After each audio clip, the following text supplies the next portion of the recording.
Hi guys, welcome back to my channel STK wrestling universe. So நாம் இன்னைக்கு இந்த வீடியோவில் எதை பற்றி பார்க்க போகிறோன்னா, ஸோ ஆட்டிடியூட் எரா டபிள்யூடபிள்யூட எராஸில் பல எராஸ் பற்றினா இப்போ இருக்குது. ஸோ இப்போ நம்ம இருந்துட்டு இருக்கிறது மாடர்ன் எரா அப்படிங்கிற மாதிரி நம்ம சொல்லலாம். பட் ஆட்டிடியூட் எரா அப்படிங்கிறப்போ ஸோ இது ஒன் ஆஃப் த லெஜெண்டரி எரான்னு சொல்லலாம். ஏன்னா லெஜெண்ட் ரெஸ்லர்ஸ் நிறைய பேர் ஸோ இந்த ஆட்டிடியூட் எராவில் தான் பார்த்தீங்கன்னா பயங்கரமாக சாதிச்சு வந்தாங்க.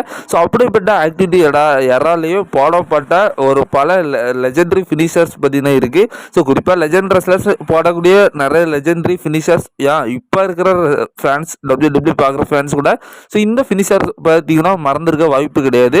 ஸோ குறிப்பாக இது யாருக்கு ட்ரீட்டோ என்னன்னு தெரியாது. ஸோ இந்த வீடியோவை பார்க்குற ஆக்டிடியூட் எராவை சேர்ந்த ஸோ டபிள்யூட ஃபேன்ஸ்களுக்கு இது ஒரு நல்ல ட்ரீட்டாக இருக்கும். ஸோ அதாவது அந்த ஆக்டிடியூட் எராவை சேர்ந்த ஃபேன்ஸ்களுக்கு மறக்க முடியாத, அதாவது அவங்களோட சைல்டு ஹீரோஸாக இருக்கலாம், டபிள்யூட லெஜெண்ட்ஸாக இருக்கலாம். ஸோ அப்படிப்பட்ட மறக்க முடியாத லெவலுக்கு ஒரு ஃபினிஷர் போடப்பட்ட டாப் 10 ஃபினிஷர்ஸாக தான் பார்க்க போகிறோம்.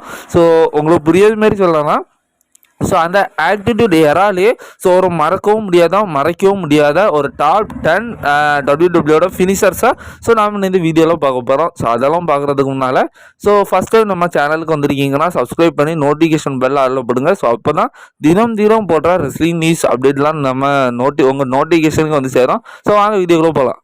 ஸோ அடுத்ததாக டாப் 10லேயே பார்த்தீங்கன்னா மறக்க முடியாத ஒரு ஆக்டிடியூட் யாராவது சேர்ந்த ஒரு ஃபினிஷர்னா ஸோ த பீப்புள்ஸ் எல்போ தான். ஸோ இந்த ஃபினிஷரோட ஓனர் சொந்தக்காரர் யாருன்னா நம்ம people champion the final boss the Rock தான். ஸோ குறிப்பாக இவரோட மேட்சஸில் எல்லாமே ஸோ இவரோட ஃபினிஷரான இந்த ஒரு ஃபினிஷரும் இருக்கும், த பீப்புள்ஸ் எல்போ.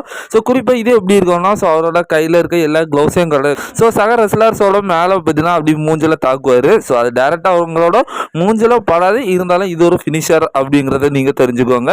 ஸோ ஆனால் இது பார்க்குறதுக்கு கொஞ்சம் கிளாசிக்காக இருக்கும். ஸோ குறிப்பாக இந்த ஒரு ஃபினிஷராக பார்த்தீங்கன்னா ஸோ நம்ம ராக் வந்து ஆப்போனன்ஸுக்கு போட வரப்போ ஃபேன்ஸ் எல்லாருமே பார்த்தீங்கன்னா ஸோ இந்த ஒரு ஃபினிஷருக்காக பார்த்தீங்கன்னா ரொம்ப அவளுடன் ரொம்ப எக்ஸைட் ஆகி ரொம்ப சாண்ட் பண்ண ஆரம்பிச்சிடுவாங்க. ஸோ அந்த லெவலுக்கு இந்த ஒரு ஃபினிஷரும் பார்த்தீங்கன்னா டபிள்யூடபிள்யூல ஒரு ஃபேமஸாக இருந்த ஸோ அந்த ஆக்டிடியூட் யாரோ சேர்ந்த ஒரு ஃபினிஷராக இருக்கும். அடுத்ததாக டாப் 9ல் மறக்கப்படாத ஒரு ஃபினிஷர் இது ஆக்டிடியூட் எராலன் அப்படின்னு கேட்டிங்கன்னா மேண்டிபிள் கிளாக் தான். ஸோ குறிப்பாக இந்த ஃபினிஷரோட சொந்தக்காரர் யாருன்னா சொந்தக்காரர் யாருன்னா ஸோ மேன்கைண்ட் மின்ஃபோலி தான். ஸோ குறிப்பாக இவர் தான் அந்த ஒரு மேண்டிபிள் கிளாவாக பார்த்தீங்கன்னா ஸோ டபிள்யூடபிள்யூல இன்ட்ரோடியூஸ் பண்ணார். ஸோ இந்த ஃபினிஷர் எப்படி இருக்கும்னு கேட்டிங்கன்னா ஸோ அவரோட ஆப்போனன்ட் ரெஸ்லருக்கு வாயில் பற்றின விட்டுறாரு. ஸோ குறிப்பாக அவர் வந்து அந்த டைமில் ஸோ ஒரு கிமிக் பண்ணிட்டு இருந்தாப்புல. ஸோ மூஞ்சில் ஒரு மாஸ்கை போட்டுட்டு ஒரு சைக்கோ மாரியான ஒரு கேரக்டரில் இருந்தார். ஸோ குறிப்பாக இவரு பார்த்தீங்கன்னா அந்த ரெஸ்லர்ஸாக தொகடிக்கணும்னா கையில் பார்த்தீங்கன்னா ஒரு பாம்பு மாதிரி இல்லை ஏதோ ஒரு க்ளவுஸை பார்த்தீங்கன்னா அவர் கையில் போட்டுட்டு ஸோ சக ரெஸ்லர்ஸோட வாய்க்குள்ள பார்த்தீங்கன்னா விரல் விட்டுறாரு.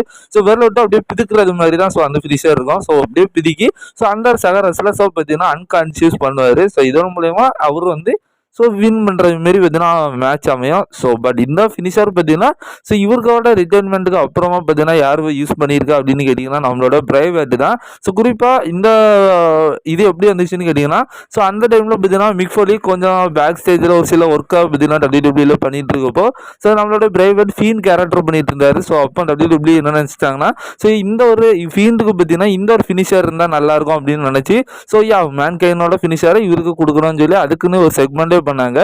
ஸோ மேன்கைன் மிக்ஃபோலிக்கும் நம்மளுடைய ஃபீண்டுக்கும் பார்த்தீங்கன்னா ஒரு ஃபேஸ் டு ஃபேஸ் செக்மெண்ட் வந்து ஸோ அதில் வந்து நம்மளோட பிரைவேட் அதாவது ஃபீண்ட் வந்து ஸோ மிக்ஃபோலிக்கே பார்த்தீங்கன்னா அந்த ஒரு ஃபினிஷரை போட்டு இதுக்கு மேலே நான் தான் அந்த இதை யூஸ் பண்ணேன் அப்படின்னு சொல்லி ஸோ அவரும் பார்த்தீங்கன்னா அந்த ஒரு ஃபினிஷரை பார்த்தீங்கன்னா எடுத்துக்கிட்டாரு. ஸோ இந்த மாதிரி இது ஒரு லெஜெண்டரி ஃபினிஷர் அப்படிங்கிற மாதிரி சொல்லலாம். ஸோ ஏன்னா ஆக்டிடியூட் ஏரால ஸோ இந்த ஒரு ஃபினிஷர் பார்த்தீங்கன்னா ரொம்பவும் புகழ் பெற்றது. ஸோ அதே புகழ்பெற்ற எந்த லெவலுக்கு இருந்துருச்சுன்னா ஸோ இப்போ மாடர்ன் ஏரால கூட ஃபீண்டுக்கு பார்த்தீங்கன்னா அந்த ஒரு இதை கொடுத்துருப்பாங்க அப்படின்னு சொல்லி பாருங்க. ஸோ அது மட்டும் இல்லாமல் இன்னொரு சொந்தக்காரர் வேற இப்போ புது சொந்தக்காரர் வந்துட்டாரு.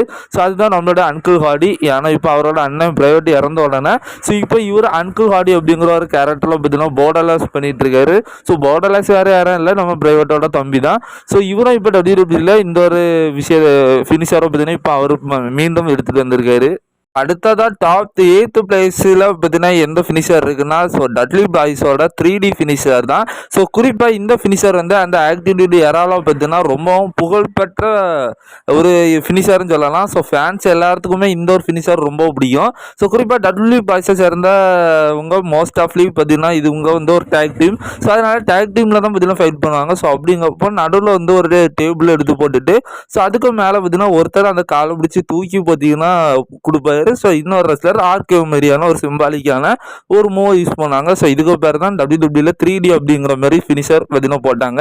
ஸோ இது ரொம்ப ரொம்ப ஃபேன்ஸ் மத்தியில் பார்த்தீங்கன்னா பிடிக்க ஆரம்பிச்சிருச்சு எல்லா ஃபேன்ஸுக்குமே. ஸோ இந்த ஃபினிஷர் ரொம்ப ரொம்ப பிடிக்கும். ஸோ அந்த மாதிரி பல சூப்பரான ஒரு ஃபினிஷராக பார்த்தீங்கன்னா இந்த இது அமைஞ்சிச்சு. ஸோ அதுக்கப்புறம் பார்த்தீங்கன்னா ஸோ மோஸ்ட் ஆஃப்லி இவங்களோட டேக் டீமில் பார்த்தீங்கன்னா அந்த டேபிள் எடுத்து போட்டு தான் இந்த ஃபினிஷர் யூஸ் பண்ணாங்க.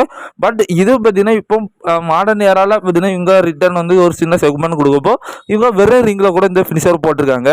அதாவது பார்த்தீங்கன்னா 7th பிளேஸில் பார்த்தீங்கன்னா ஸ்வான்டவுன் பாம் தான். ஸோ இந்த ஃபினிஷரோட ஓனர் யாருன்னு கேட்டிங்கன்னா நம்மளோட ஜெஃப் ஹார்டி தான். ஸோ இந்த ஃபினிஷர் எப்படி இருக்குன்னு கேட்டிங்கன்னா ஸோ ரிங்குக்கு மேலே ஏறி நின்றுட்டு ஒரு தலைக்கிலோ பார்த்தீங்கன்னா ஒரு டைவ் அடிப்பார். ஸோ அவ்வளோதான் இந்த ஃபினிஷர். பட் இது பார்த்தீங்கன்னா எந்த அளவுக்கு ஒரு ரெக்கார்டுனா ஸோ குறிப்பாக இந்த ஃபினிஷரை ஜெஃப் ஹார்டி ரொம்பவும் ஹார்ட் கோராக தான் யூஸ் பண்ணுவார். குறிப்பாக ரொம்ப பெரிய மூமெண்ட் எல்லாம் வேணாம் அப்படின்னு கேட்டிங்கன்னா உயரத்தில் அதாவது டபிள்யூடபிள்யூட உயரமான ரேம்பு ஸ்டேஜு லேடர்ஸு ஸோ இந்த மாதிரி ஸோ ரொம்ப உயரத்தில் இருந்தெல்லாம் தாவ ஆரம்பிச்சிட்டாரு. ஸோ இதனால ஜெஃப் ஹார்டிக்கு கரியர் த்ரெட்னிங் இன்ஜுரிஸ் கூட நிறைய பார்த்தீங்கன்னா இருந்திருக்கு. ஸோ இருந்தாலும் பார்த்தீங்கன்னா ஜெஃப் ஹார்டி இதை இன்னமும் தொடர்ந்து போட்டுட்டு தான் இருக்காரு. ஸோ இதனால இந்த ஒரு ஃபினிஷர் ஸோ அவரோட கரியரில் இது வந்து ஒரு லெஜெண்டரி ஃபினிஷர் அப்படின்னு கூட சொல்லலாம். ஸோ அந்த அளவுக்கு பார்த்தீங்கன்னா இது ஒரு மேசிவான ஃபினிஷர். ஏன் WWE ஃபேன்ஸால் கூட இது பார்த்தீங்கன்னா ரொம்பவும் பிடிச்ச ஒரு ஃபினிஷர் அப்படின்னு கூட இந்த ஃபினிஷரை சொல்லலாம். 6th பிளேஸில் வந்து ஆங்கிள் லாக் தான். ஸோ குறிப்பாக இந்த ஃபினிஷரை பார்த்தீங்கன்னா WWE நிறைய பேர் போட்டிருக்காங்க. ஸோ அதாவது இது ஒரு ஃபினிஷர்னு சொல்ல முடியாது, இது ஒரு லாக் தான், சப்மிஷன் அப்படிங்கிற மாதிரி சொல்லலாம். ஸோ குறிப்பாக இதோட கிங் அப்படி யாருன்னு பார்த்தீங்கன்னா ரொம்ப ஃபேமஸாக இதை போடுறது யாருன்னா நம்மளுடைய கரெக்டாக தான் இந்த ஃபினிஷரை போடுறாரு. ஏன்னா அவர் தான் எல்லா மேட்ச்லையுமே இதை போட்டிருக்காரு. ஸோ ரெண்டாவது உமன் ரெஸ்லர்ஸில் ராண்டா ரூசி பார்த்தீங்கன்னா இது யூஸ் பண்ணியிருக்காங்க. ஸோ இது மட்டும் இல்லாமல் இன்னும் நிறைய பேர் ஒரு சில மேட்சஸில் பார்த்தீங்கன்னா மூவ் பண்ணியிருக்காங்க. இருந்தாலும் கரெக்டாங்கிள் பார்த்தீங்கன்னா ஸோ இந்த இதை பார்த்தீங்கன்னா ரொம்ப அதிகமாக யூஸ் பண்ணியிருக்காரு. ஸோ இதோட ஒரு தியரி எப்படி இருக்கும்னு கேட்டிங்கன்னா ஸோ அதாவது சக ரெஸ்லர்ஸோட காலை பிடிச்சி அப்படி திருக்கி பார்த்தீங்கன்னா லாக் பண்ணி வச்சுக்கிடுவாங்க. உடனே வலி தாங்க முடியாத ரெஸ்லர் ஒன்று டாப் பண்ணுவார், இல்லைன்னா அதிலிருந்து தப்பிப்பார். ஸோ இதுதான் அதில் நடக்கும். 5th பிளேஸில் பார்த்தீங்கன்னா எந்த ஃபினிஷர் இருக்குன்னா சோக் ஸ்லாம் தான். ஸோ குறிப்பாக இந்த சோக் ஸ்லாமை எந்த ரெஸ்லர்ஸ்லாம் போடுவாங்கன்னா ஒரு 7 அடி 8 அடி உயரத்தில் இருக்கக்கூடிய சக ரெஸ்லர்ஸ் பார்த்தீங்கன்னா போடுவாங்க. ஸோ குறிப்பாக சொல்லணும்னா நம்மளுடைய பிக் ஷோ போடுவார். ஸோ அதுக்கப்புறம் கேன், அதுக்கப்புறம் ரொம்ப முக்கியமாக நம்ம அண்டர்டேக்கர் பார்த்தீங்கன்னா இந்த ஃபினிஷரை போடுவாங்க. ஏன்னா அவங்க தான் ஜெய்ஜாண்டிக்கான ஒரு ரொம்ப பெரிய ரெஸ்லர்ஸ், ஒரு 7 அடி 8 அடி உள்ள ஒரு பெரிய ரெஸ்லர்ஸ். குறிப்பாக இதெல்லாம் குட்டி ரெஸ்லர்ஸால் இந்த ஷோக்ஸ் எல்லாம் போட முடியாது, போட்டெல்லாம் அந்த அளவுக்கு காமெடியாக தான் இருக்கும். ஸோ அதனால இது பார்த்தீங்கன்னா ரொம்ப உயரமான இருக்கக்கூடிய ரெஸ்லர்ஸ்னால ஸோ இது ரொம்ப மான்ஸ்டர் லெவலுக்கு தான் இருக்கும். ஏன்னா அவங்க பார்த்தீங்கன்னா அந்த கழுத்தை பிடிச்சி பார்த்தீங்கன்னா பேண்டில் அப்படி தூக்கி பார்த்தீங்கன்னா போடப்போ அது மிகப்பெரிய இம்பேக்டாக ஏற்படுதான். குறிப்பாக இது வந்து சேருக்கு மேலே தூக்கி போடுறது, ஸோ ரேம்பில் தூக்கி போடுறது, ரிங்கில் தூக்கி போட்டாலும் கூட ஸோ இது பார்த்தீங்கன்னா ரொம்ப எஃபெக்டிவாக தெரியும். ஸோ அந்த லெவலுக்கு இந்த ஒரு ஃபினிஷர் பார்த்தீங்கன்னா ரொம்ப மூர்க்கத்தனமான ஒரு ஃபினிஷர். டாப் 4th பிளேஸில் பார்த்தீங்கன்னா டூம் ஸ்டோன் ஸ்பைன் டிரைவர் தான் இருக்குது. ஸோ குறிப்பாக இந்த ஒரு ஃபினிஷரை பார்த்தீங்கன்னா ரசிக்காத 90s கிட்ஸாக இருக்க முடியாது, 2K கிட்ஸாக இருக்க முடியாது. ஸோ இதுக்கு ஆக்டிவிட்டி ஏரா மாடர்ன் ஏராலாம் பார்த்தீங்கன்னா கிடையாது. ஸோ எல்லா ரெஸ்லர்ஸ் எல்லா விதமான ஃபேன்ஸுமே ரசித்து இருப்பாங்க. ஏன்னா அண்டர்டேக்கர் பார்த்தீங்கன்னா ஸோ இதில் ஒரு மிகப்பெரிய ஒரு புகழ்பெற்ற ஒரு போடக்கூடிய ஒரு ரெஸ்லர்னு சொல்லலாம். ஸோ குறிப்பாக அவரோட ஃபினிஷரே பார்த்தீங்கன்னா இதுதான். ஸோ அண்டர்டேக்கர் இந்த டூம் ஸ்டோன் ஸ்பைன் டிரைவரை போட்டிருக்காரு. ஸோ WWE அவரோட சகோதரனா நடிச்சுக்கிட்டு இருந்த கேனுமே பார்த்தீங்கன்னா இந்த ஒரு ஃபினிஷரை போடுவார். ஸோ இவங்க இருக்காரு. குறிப்பாக இந்த ஃபினிஷர் வந்து எந்த லெவல் டேஞ்சர் அப்படின்னு கேட்டிங்கன்னா ஸோ சக ரெஸ்லர்ஸை பார்த்தீங்கன்னா தலைகீழ தூக்கி பார்த்தீங்கன்னா டமார்னு பார்த்தீங்கன்னா ரிங்கில் அடிக்கிறது தான். குறிப்பாக இது ஏன் பெரிய ஹைட்டான ரெஸ்லர்ஸ் போனான்னு கேட்டிங்கன்னா குறிப்பாக இந்த ஃபினிஷர் வந்து டேரெக்டாக ரிங்கில் அடிக்காது. ஏன்னா அது ரொம்ப ஹைட்டான ஒரு ரெஸ்லராக இருக்கப்போ அவர் வந்து பார்த்தீங்கன்னா அந்த அவரோட தொடை அந்த ஒரு அளவை பார்த்து பார்த்தீங்கன்னா அந்த ரெஸ்லராக பார்த்தீங்கன்னா சேஃப்டியாக பார்த்தீங்கன்னா அண்டர்டேக்கரும் கேனும் ரெஸ்லரும் பார்த்தீங்கன்னா கிக் அவுட் அடிச்சது கிடையாது. ஸோ சில டைம்ஸ் பார்த்தீங்கன்னா பிராக் லெஸ்னர் ஸோ இந்த மாதிரி ரெஸ்லர்ஸ் பார்த்தீங்கன்னா ஸ்டோரி லைன் காரணமாக பார்த்தீங்கன்னா கிக் அவுட் அடிச்சிருக்காங்க. ஸோ அது மிகப்பெரிய மூவ்மெண்ட்டாக பார்க்கப்பட்டிருக்கு. ஸோ இருந்தாலும் இது ரொம்ப சேஃப்டி தான். பட் இருந்தாலும் இது கொஞ்சம் நிஜத்தில் விழுந்துச்சுன்னா ஸோ சக ரெஸ்லர்ஸோட கழுத்தெலும்பு கூட உடையும். ஸோ அடுத்ததாக டாப் 3ல எந்த ஃபினிஷர் இருக்குன்னா நம்ம ட்ரிபிள் ஹெச்சோட பெடிகிரி மூவ் தான் இருக்குது. ஸோ இது ஒரு பயங்கரமான ஃபினிஷர் தான். ஸோ ஆப்பனன்ட் ரெஸ்லர்ஸ் எந்த விதமாக அட்டாக் பண்ண வந்தாலும் சரி, ஸோ ட்ரிபிள் ஹெச் 2 கையும் ஆப்பனன்டோட ரெஸ்லர்ஸ் கூட 2 கையும் பிடிச்சி பார்த்தீங்கன்னா அவரோட அதாவது அவங்கள டேரெக்டாக பார்த்தீங்கன்னா அவங்களோட ஃபேஸு வயரு எல்லாமே பார்த்தீங்கன்னா டேரெக்டாக பார்த்தீங்கன்னா அவர் பார்த்தீங்கன்னா அதை அப்ளை பண்ணி ஒரு பயங்கரமான வலியை ஏற்படுத்தக்கூடிய ஒரு ஃபினிஷர் தான் இது. ஸோ இதை பார்த்தீங்கன்னா நம்ம ஆக்டிடியூட் எராவில் பார்த்தீங்கன்னா இந்த அதாவது ட்ரிபிள் ஹெச் ஸோ அந்த டைமில் அவரோட எல்லா மேட்சஸ்லையுமே இந்த பெடிகிரி மூவ்ஸாக பார்த்தீங்கன்னா யூஸ் பண்ணி ஸோ ஃபேன்ஸ் மத்தியில் இந்த ஒரு பெடிகிரி மூவாக வேறு லெவலில் பார்த்தீங்கன்னா மாசாக காமிச்சார். அடுத்ததாக டாப் 2ல் பார்த்தீங்கன்னா த ராக் பாட்டம் தான். ஸோ இதை யூஸ் பண்ணுற ஃபினிஷர் அதாவது இந்த ஃபினிஷரை யூஸ் பண்ணுற ரெஸ்லர் யாருன்னா ஸோ நம்மளோட people champion the final boss நம்ம ராக் தான். ஸோ குறிப்பாக இவர் பார்த்தீங்கன்னா அதாவது இந்த ஃபினிஷர் பெருசாக சொல்கிற மாதிரி இருக்காது.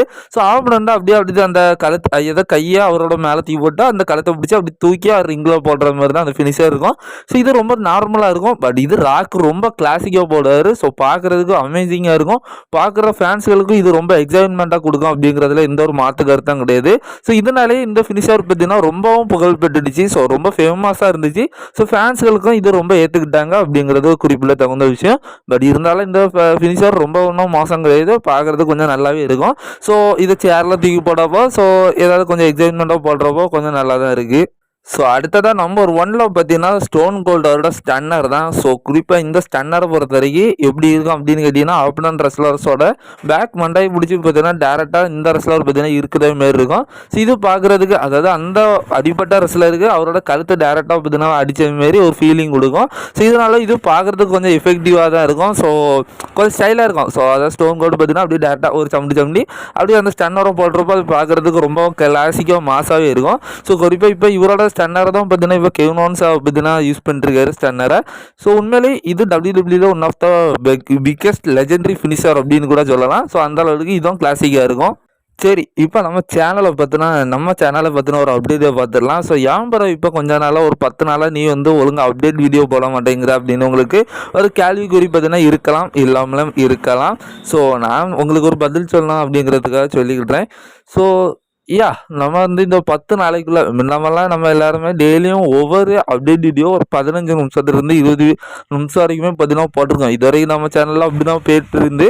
பட் இப்போ ஒரு 10 நாளாக டாப் 10 ஃபேக்ட்ஸு ஸோ ஜான்சனோட டைட்டில் ரெயின் ஸோ இப்படி நம்ம அந்த அப்டேட் வீடியோ தள்ளி ஸோ நம்ம இந்த டாப் 10 ஸோ இந்த மாதிரியான டாபிக்கு தான் நம்ம அதிகமாக போட்டுட்ருக்கோம். ஸோ அதுக்கான காரணத்தை நான் உங்கள்கிட்ட சொல்லிடுறேன். ஸோ எனக்கு ஒன்றும் அப்டேட் வீடியோ போடணும் அப்படின்ட்டு போடண்டான்ட்டு ஒன்றும் ஆசை இல்லை. ஸோ அப்டேட் இல்லை, அதுதான் உண்மை. ஸோ எந்த ஒரு அப்டேட்டும் இல்லை, நியூஸ் இல்லை, எந்த ஒரு ரூமர் எதுவுமே கிடையாது. கண்டென்ட்டே இல்லைப்பா அதுதான் உண்மை. ஸோ கண்டென்ட் இல்லாமல் நம்ம வீடியோ போட முடியாதுல்ல. ஸோ அதுக்காக தான் நான் இப்போ ஃபேக்ட்ஸை பற்றி நான் சொல்லிகிட்டு இருக்கேன். ஸோ ஏன்னா நம்ம அதுக்காண்டி கண்டென்ட் இல்லைன்னு சொல்லி வீடியோ போடாமல் உங்களை பார்க்காமலாம் இருக்க முடியாதுல்ல. ஸோ அதுக்காண்டி தான் நான் இப்போ இந்த ஃபேக்ட்ஸ் ஐட்டத்தை கொஞ்சம் இன்ட்ரெஸ்டிங்காக டெய்லியும் ஏதாவது ஒன்று நான் உங்களுக்காண்டி கொண்டு வரணும் அப்படிங்கிற ஒரு காரணத்துக்காண்டி தான் பார்த்தீங்கன்னா நான் டெய்லியுமே வீடியோ போட்டுட்ருக்கேன். மற்றபடி அப்டேட் வீடியோக்குன்னு சொல்லி அப்டேட்டு கண்டென்ட்டே கிடையாது. ஸோ இப்போ ஒரு 2-3 நியூஸ் தான் இருக்குது. ஒரு 2-3 நியூஸ்னால் மிஞ்சி போனால் நான் ஒரு 3 நிமிஷத்துல பேசி முடிச்சுட்டு போயிடலாம். பார்ப்போம் இன்னைக்கு சாயங்காலத்துக்குள்ளே ஏதாவது இன்ட்ரெஸ்டிங் டாபிக்ஸ் ஏதாவது வந்துச்சு, நியூஸ் ஏதாவது வந்துன்னா ஸோ இன்னைக்கு சாயங்காலம் வேணால் அப்டேட் வீடியோ பார்ப்போம். மற்றபடி இப்போ அதுதான் சொல்ல விரும்புகிறேன்.